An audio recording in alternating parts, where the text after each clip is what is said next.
L'histoire de la princesse Yasmine.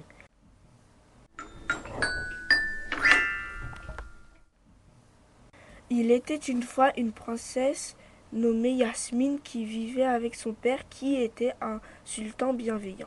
Un terrible sultan arriva et prit le pouvoir. Il empêcha les femmes du village de sortir du palais. La princesse Yasmine, qui voulait reprendre le pouvoir, alla chercher de l'aide en dehors du palais. Mais pour sortir du palais, elle devait traverser le souk sans être reconnue. Et pour cela, elle se déguisa en homme. Quand tout à coup, un homme la reconnut et donna l'alerte. « Vite, attrapez la princesse !» Sentant le danger arriver, la princesse alla se cacher dans un magasin et un magicien qui était déguisé en marchand lui donna un tapis magique pour qu'elle puisse s'échapper. Puis il lui dit « Princesse, nous aussi nous voulons rendre le pouvoir à votre père.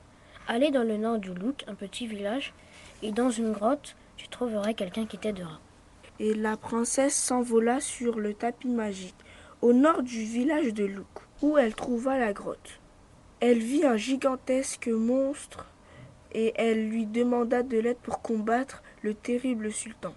Et lui répondit « Vous venez de la part du magicien ?»« Oui. » Le monstre dit « D'accord, mais tu pourras me rendre un service ?»« Oui. » Tu devras accepter les monstres dans ton palais. Je sais, on n'est pas très beau, nous les monstres, mais on est très gentils. » La princesse accepta et le monstre lui dit « Je vais appeler ma famille comme renfort. » Pendant le trajet, Yasmine lui demanda son prénom. Le monstre lui répondit « Je m'appelle Roux. » Arrivée au palais, la famille du monstre, la princesse Yasmine et Roux, commencèrent une grande guerre contre le terrible sultan.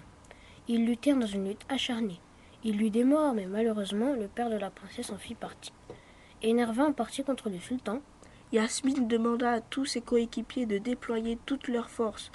Sentant la colère de la princesse, les monstres mirent toutes leurs forces à contribution et réussirent à écraser l'armée du sultan. Les habitants du palais firent les obsèques du père de Yasmine. La princesse Yasmine fut désignée comme la reine du palais. Elle se marie avec un roi et ils eurent beaucoup d'enfants.